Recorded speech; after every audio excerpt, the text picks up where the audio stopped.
que là, est-ce que les différents participants voient, Oui, tout à fait. Moi, je la vois. ouais. Ah, voilà. Ok. On va attendre encore quelques petites minutes et puis on va pouvoir commencer.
Bon, écoutez, je vous propose de commencer. On aura certainement des personnes qui vont arriver en cours de présentation, mais pour que donc, le bon déroulé et puis de la prestation, on va commencer immédiatement. Donc, le bienvenue déjà à ce webinaire thématique autour des problématiques des veilleurs de nuit et de la réglementation qui est attachée à celle-ci.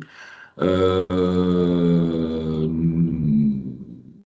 donc, pour des questions pratiques, quelques rappels de bon déroulé du webinaire. Si vous avez des questions à poser par le chat, n'hésitez pas à le faire au fur et à mesure. On les prendra à la fin pour pouvoir les traiter. Donc, micro coupé, je crois qu'effectivement, de toutes les manières, par défaut, ça sera fait de cette manière-là. Ensuite, donc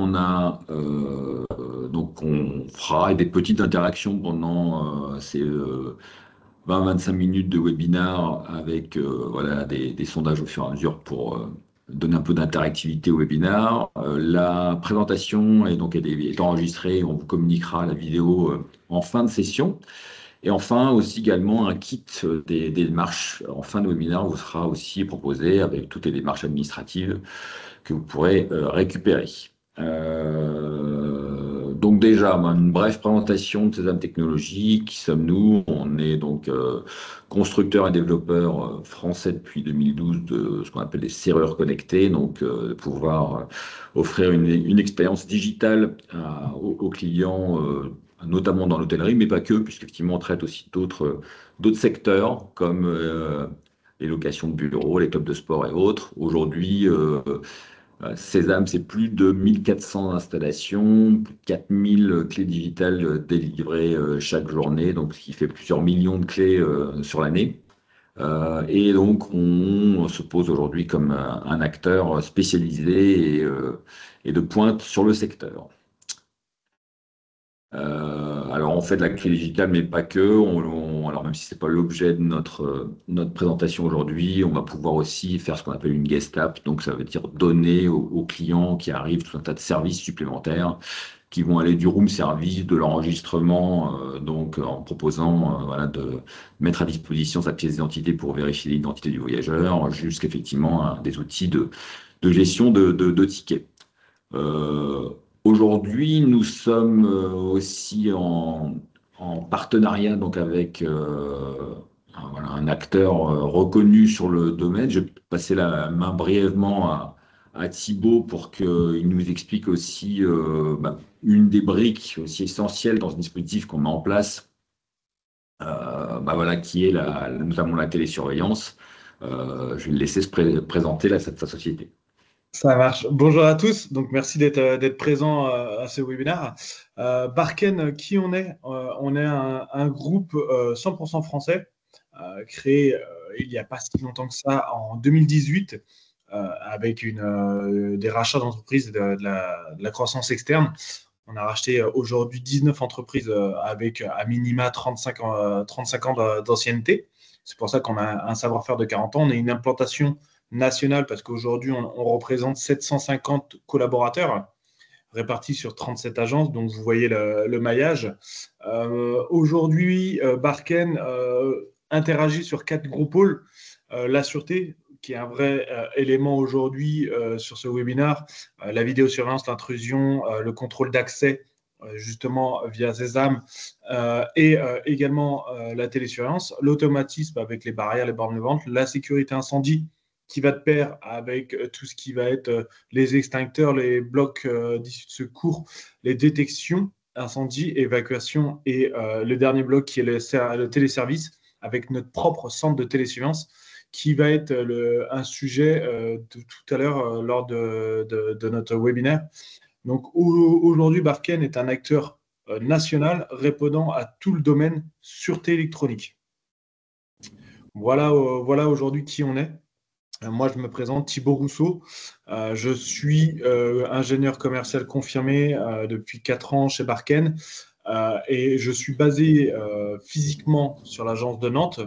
Mais on va dire que sur le marché vertical de l'hôtellerie, je suis, on va dire, dessus. Voilà. On pourra Très bien, échanger au fur et à mesure du merci, webinaire merci. sur ce sujet-là.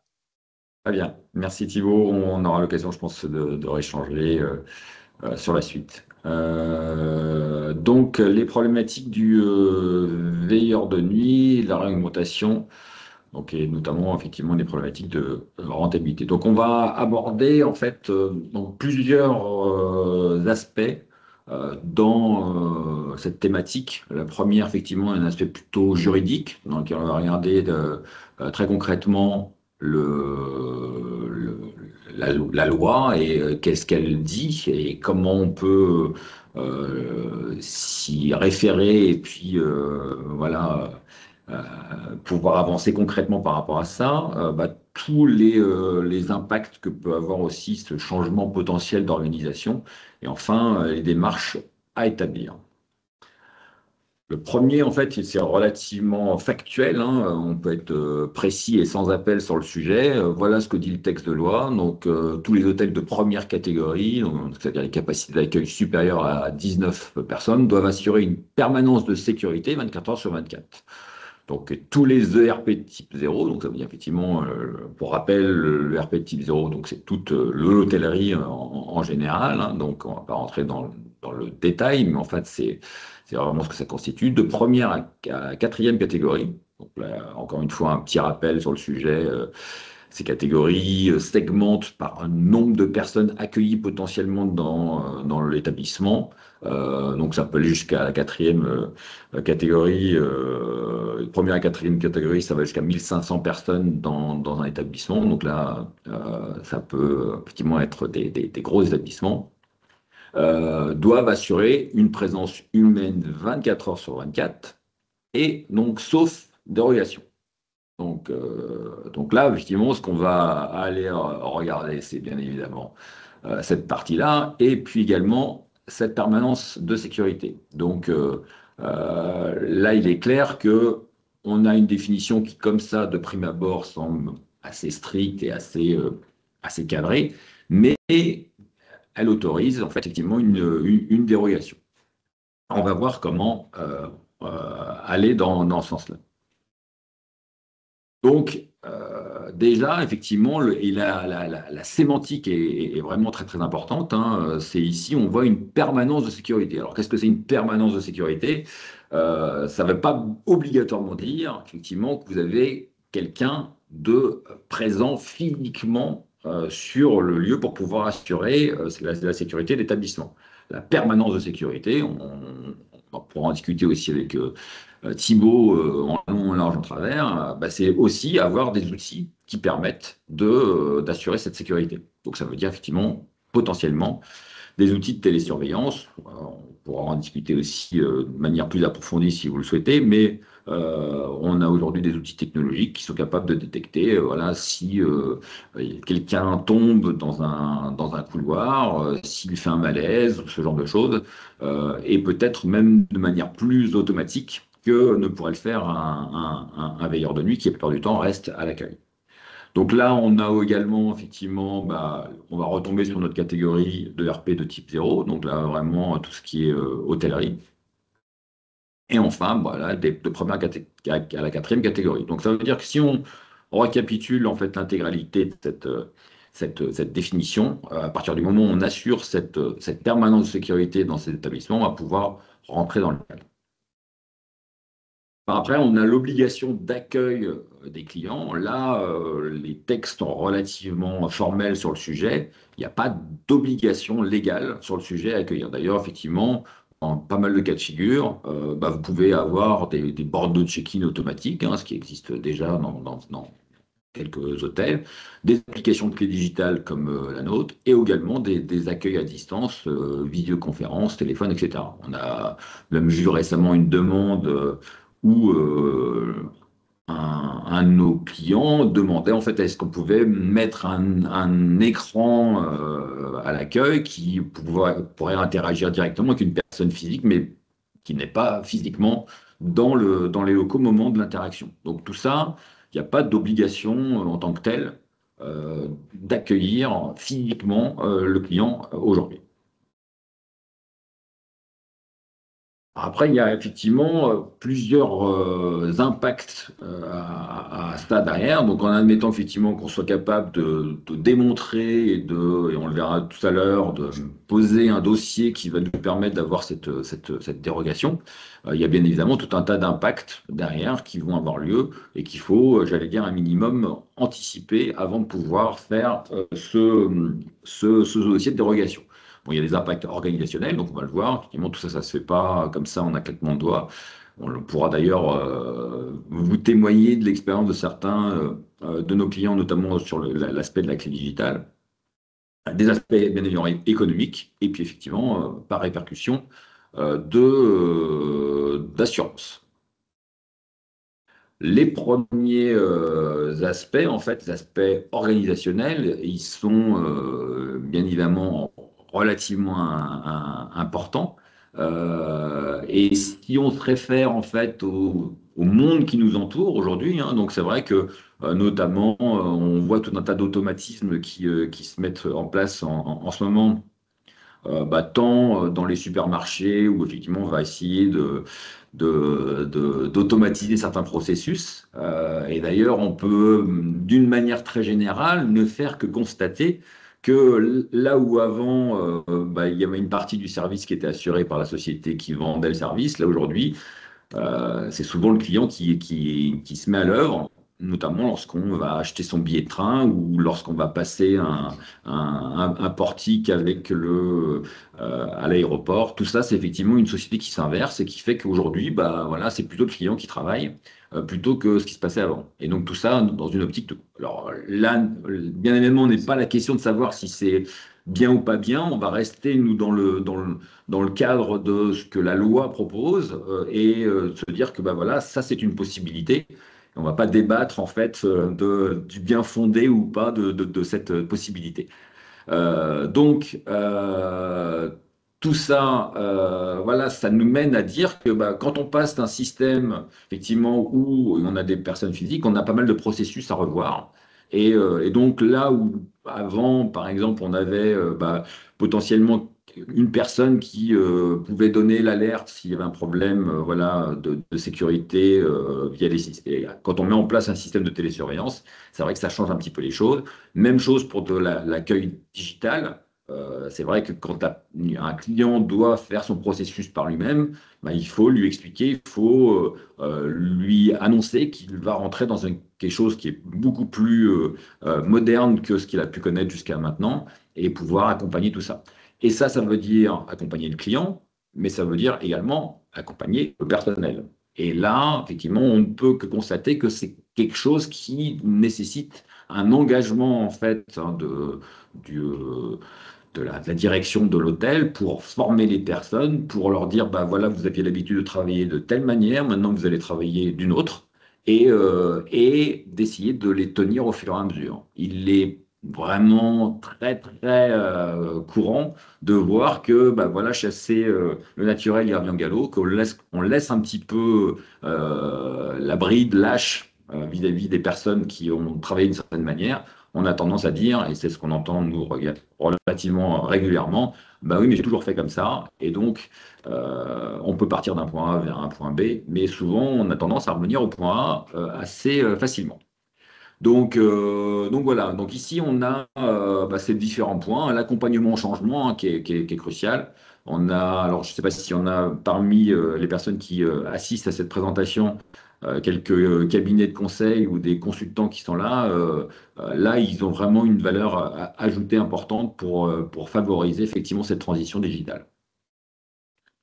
Voilà. Et la transmission de connaissances, alors j'allais dire un des points relativement, j'allais dire, classiques en hôtellerie, c'est qu'on a pas mal de turnover. Ce turnover, bah, il entraîne une déperdition de la connaissance au fur et à mesure. Et donc, ce qui veut dire que petit à petit, bah, quand une personne est remplacée par une autre, bah, cette information et la connaissance a tendance à diminuer. Et donc, il faut s'assurer effectivement que cette transmission se fasse correctement. Alors là, je vais vous laisser voilà, répondre à ce petit sondage là, voilà, en ligne. Là. Si vous pouvez peut-être voilà, scanner le QR code qui est là, puis répondre à la question qui est formulée ici pour que vous ayez une visibilité en fait sur ce que l'impact et le sujet suivant que je vais traiter, à savoir les sujets voilà, purement économiques. À votre avis, sur un hôtel de 50 chambres avec 80% d'occupation et qui propose en moyenne 3 jours de séjour, à votre avis, combien de temps on consacre à ce check-in dans une année pleine? Donc, est-ce que pour vous, c'est 10 jours? Est-ce que c'est pour vous, c'est 35 jours? Est-ce que pour vous, c'est 50 jours? Donc, ça veut dire que, en substance, lorsqu'on cumule le temps passé, à quoi on arrive comme résultat? On vous donnera tout à l'heure la réponse à cette partie-là. Le sujet économique, donc qui est pas des moindres, hein, puisqu'effectivement, lorsqu'on arrive à se dire on va changer l'organisation de notre hôtel et donc on va pouvoir potentiellement s'affranchir d'un veilleur de nuit en utilisant les bons outils derrière, bah, c'est vrai que ça a un impact non négligeable. Aujourd'hui, lorsqu'on embauche quelqu'un, sur une période annuelle, hein, en temps plein, il travaille effectivement 225 jours par an. D'accord? Donc, si on enlève les week-ends, les jours fériés, les congés payés, bien évidemment, une personne en temps plein, voilà, c'est 225 jours de travail. Donc, ce qui veut dire qu'un hôtel étant ouvert 365 jours par an, il vous faut à minima 1,5 équivalent temps plein. Et encore, c'est lorsque tout se passe bien et qu'il n'y a pas de maladie ou de ce genre de choses. Hein. Donc voilà, on est parti d'un constat relativement défavorable en plus. Donc ça veut dire que lorsque vous avez un équivalent temps plein dans un hôtel qui assure cette tâche de veilleur de nuit, bah, et qu'il est payé, encore une fois, on va partir sur le minimum, et on n'a pas compté les heures de nuit, tout ce qu'il y avait derrière. Donc ça veut dire que vous êtes sur un budget minimum de 50 à 80 000 euros par an. D'accord. la plupart du temps, et je ne vais pas être trop non plus cynique, mais force est de constater qu'effectivement, l'occupation du veilleur de nuit n'est pas à son plein, hein, c'est pas un travail, on va dire, des plus actifs et des plus productifs dans l'absolu. Donc voilà, on pourrait effectivement se poser cette question derrière. Donc, donc voilà, donc ça c'est le constat. Voilà, ce budget voilà, consacré en fait aujourd'hui à cette tâche, bah, en modernisant l'hôtel, en l'équipant d'outils digitaux, et ben, il arrive voilà, quand même relativement fréquemment qu'au bout de 8 à 12 mois, vous ayez amorti l'intégralité de cette somme. Donc, ce qui veut dire que à partir de huitième mois, vous pouvez envisager, comme certains de nos clients l'ont fait, d'upgrader les chambres, de répartir les sommes dans des sujets de rénovation ou autres pour, j'allais dire, monter d'un cran encore les prestations de votre hôtel et rentrer dans un cercle vertueux, puisque si vous allez vers la rénovation, par exemple, de vos chambres, vous pouvez également les louer, voilà, j'allais dire un peu plus cher, et puis tout ça, ça finit par avoir un compte de résultat, voilà, extrêmement intéressant. Voilà, alors quelles sont les démarches à réaliser dans le cadre de cette dérogation? Il y a effectivement, constituer un dossier, donc, et d'expliquer voilà, à la DDT l'intégralité des mesures qui ont été mises en place. Donc, ce qui veut dire, effectivement, on va expliquer qu'on a mis en place tel système de télésurveillance, qu'il est capable de faire telle et telle chose en l'absence, qu'il y a quelqu'un qui peut intervenir et prévenir le secours voilà, immédiatement, que sur le côté de l'accueil du client, vous avez mis en place un système qui permet de l'autonomie du client, partielle ou totale, pendant la journée ou pas, etc., etc. Donc ça, c'est votre dossier explicatif et le dossier constitutif que vous allez pouvoir mettre en place et communiquer. Et donc fournir cette demande de dérogation. Bien évidemment, il y a tout un tas d'éléments techniques, hein, effectivement, l'action plutôt classique, quoi qu'il arrive, c'est le plan d'évacuation. Et il est préférable de le faire valider aussi par un bureau de contrôle, tel que vous pouvez potentiellement les connaître déjà, et qui va, j'allais dire, appuyer le dossier par cette accréditation. Et enfin, en bout de chaîne, lorsque vous avez obtenu cette dérogation, informer les assurances que votre dispositif actuel dans votre RP type 0, il répond à telle et telle caractéristique technique. Donc voilà, en gros, toutes les démarches à réaliser pour pouvoir aller dans ce sens-là. Le jeu en vaut la chandelle, puisqu'effectivement, et encore une fois, sans aspect voilà, déontologique sur le côté employabilité du veilleur de nuit, mais en tout cas, d'un point de vue voilà, organisation et économique, c'est une opération qui reste très, très intéressante. Donc voilà, on a fait à peu près le tour là de ce petit webinaire. Je vois qu'on est on est plutôt même bien dans les temps. On avait décidé de laisser une petite partie de questions-réponses en fait sur la fin du webinaire. Donc je ne sais pas si il y a des choses, des questions qui peuvent être posées ou qui ont déjà été posées, sur lesquelles on pourrait potentiellement répondre. Je ne sais pas si il y a eu des questions, j'essaie de regarder en même temps. Autrement, vous avez ici, là, un petit, euh, un petit QR code encore que vous pouvez scanner, qui va nous donner aussi un retour sur le format et sur ce que vous avez pensé de celui-ci, et est-ce que c'est voilà, suffisamment détaillé, rapide, etc. On a préféré effectivement faire quelque chose de relativement condensé pour voilà, ne pas voilà, empiéter trop sur les journées de travail des uns et des autres. Donc j'espère que celui-ci vous a convenu. On va regarder malgré tout aussi la question qu'on a posée tout à l'heure. Donc sur le temps consacré dans un check-in. Alors voilà, voilà, donc il y a eu effectivement tout le monde a répondu de manière unanime, on va revenir rapidement, sur 35 jours par an consacrés sur un 50 chambres, et ben, vous êtes en dessous de la vérité, puisque c'est plus de 50 jours qui sont consacrés, effectivement, en admettant qu'on mette 5 minutes voilà, à prendre les coordonnées du client, à lui remettre sa clé. Tout ça, c'est 5 minutes à minimum de traitement administratif. Donc voilà, vous avez environ, sur un hôtel de 50 chambres, 80% d'occupation, 3 à 4 000 personnes qui passent par an. Donc voilà, vous avez plus de 50 jours qui sont consacrés à donner à cette opération aujourd'hui. Donc voilà, ça c'était pour d'autres éléments chiffrés sur cette partie-là. Donc alors, il n'y a pas eu spécialement de questions. Je regarde si malgré tout, en même temps...